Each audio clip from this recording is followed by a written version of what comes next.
Alright, hello everyone, this is Fjaller, and we're gonna do the second challenge for the Lodoss War collab here. And I gotta say, this challenge is pretty annoying. I will admit that my first clear on this map took me a couple tries. There's quite a bit of RNG to this fight. So this boss is the sorceress from Lodoss War. She has a very scripted cycle on what she goes on. So she will start the fight by using her black hole style AoE, and then she will summon a bunch of fire around the arena, and then the third action she will take is to push people in 3 lines, like a Dragon Breath skill. It will push people to the edge of the arena, so basically you have to dodge the fire, and you'll see that in a second. So at the start of the fight here, I am going to use Ashram to just immediately use Shadow Assault, just to lower her attack a little bit. And Pirotess attacks and does not use the move against skill, because one thing you want to do a lot in this fight is to cycle your cooldowns quickly, so save your move against skills and see miracles. Deedlit moves 3 blocks into the danger zone so she can activate her talent, and uses Gospel on Parn just to increase his attack a little bit. And then she herself also attacks.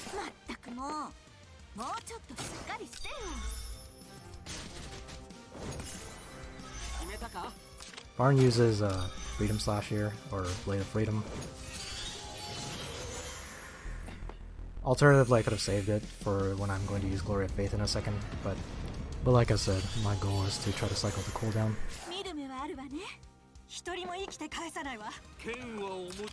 So I actually used Decimate very early on in the fight here with Ashram. The revive is very nice, but there's enough time in the fight to charge it up, so it's fine to use it early like this. And Pirotess attacks. So Pirotess is actually a very useful character in this fight because she does random debuffs, but it adds a layer of huge RNG to the fight. She can do a fixed damage debuff, which does a ton of damage to this boss. I don't believe I get it a single time in this fight, so it is possible to beat this fight without getting the fixed damage tick, but it does help a lot. So you can see right here the boss is, for her second action, will summon a bunch of fire around the arena. And because she can move before attacking, you want to make sure you try to line up so that you do not get pushed into the fire, no matter which direction you go. One option you do have is using Pirotess' Cunning Snipe.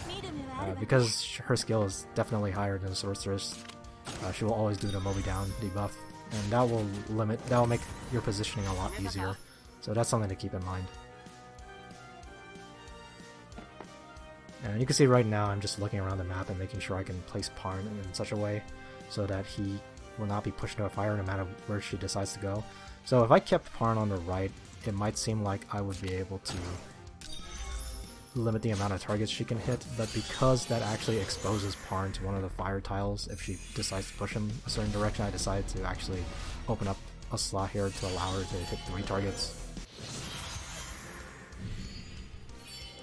If you can, you do want to minimize the amount of targets that she hits. So right here I Gospel Deedlit so I can kill this skeleton. This skeleton has an attack down debuff if you try to attack it, so the Gospel will help. You also want to try to kill this skeleton as soon as it appears because it does a fixed damage attack to everybody on the map, and that is just really annoying. This is a war of attrition, and you're going to lose a lot of HP over the fight. And you don't really have a lot of options to heal. This ghost that spawns that can heal everybody with a passive skill once you kill it, so it'll heal people within 5 blocks. So here I'll actually make a mistake in a second. So you see I'm positioning my characters so that I can get the heal on people. Ashram is just going to go attack the sorceress, I believe.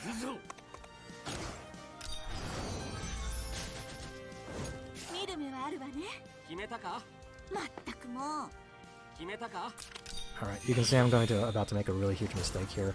I'm going to attack this ghost with Blade of Freedom, which is actually a terrible idea. It disables the passive, which makes me so that I can't heal. Big mistake on my part, but I end up beating the fight anyway, so So that I think that goes to show that you can make mistakes in this fight and still win.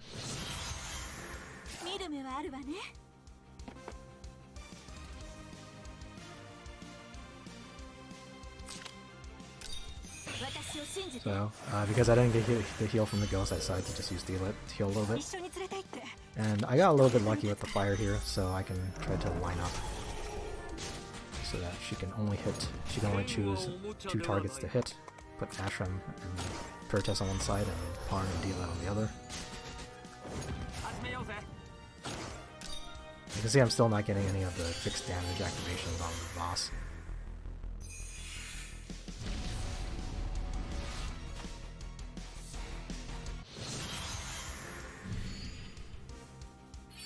So once again, the skeleton spawns.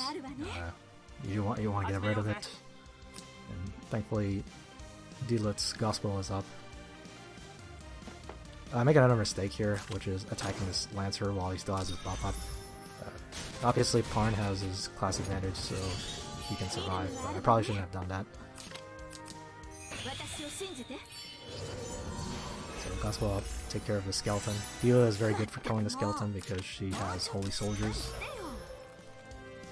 And she's actually good for killing a lot of the demon enemies that will spawn because of her holy soldiers. So for whatever reason, this sorceress decides to black hole Deedlit and Parn instead of Pirotess, who was about to die. Of course, she's not going to be able to do much at this point.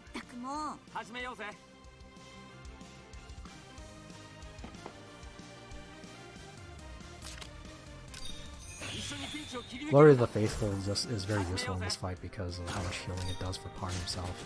It allows him to stay in the fight for a long time. Same with Ashram. Ashram doesn't have a heal, but he does have a revive, and his soldiers revive themselves because he brought in dead knights. So I'm going to use Counter Strike on the Ghost here, so I can refresh his revive. You'll see that I'll end up not needing the revive, but it is a nice bit of safety to have. I also made another mistake in that I didn't run Pirotess into the fight, or into their field of healing, so that's also another mistake. So you can see I actually make quite a few mistakes during this recording, so, and I will end up winning anyway. So there is a decent margin there, although RNG can definitely screw you over in this fight.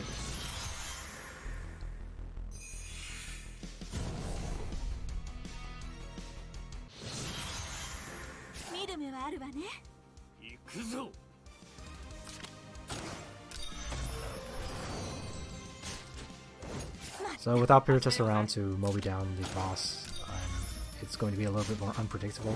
I move Parn into kind of a bad position here. He's going to get pushed into fire in a second, but thankfully his HP is still high enough so that he can survive.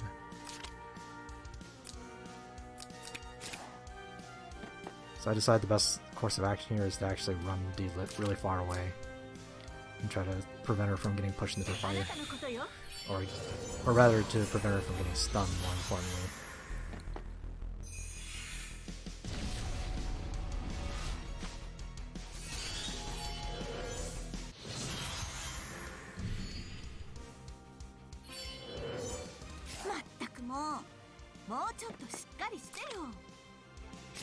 So because Deedlit is so far out of range, I can take advantage of her talent. And the ghost is not going to bother me because on the first turn the ghost spawns, he has an attack up. You should not try to attack it while it's up. But the other side of it is that while it has that buff, it will also not bother you in any way. It will just end its turn.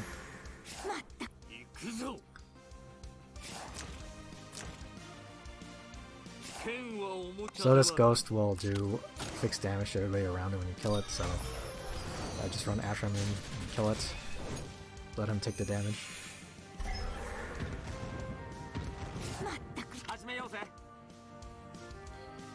And right here you can see just how useful Glory of Faith can be. Parn just heals up a ton of HP so that he can get back into the fight. You can see the boss is about to die, so I've pretty much won at this point. I tried to kill the ghost because I didn't really want to risk attacking with Deedlit into the boss. This is the kill because too many of her soldiers are dead. But it's okay, because I'm pretty safe at this point. So the fight is about to wrap up here. For those of you who are free to play, I think this map is probably going to be quite annoying. But if at the very least you have bought the Clock of Forgiveness, then this fight becomes significantly easier. Either way, I hope you find this video useful, and I'll see you guys next time.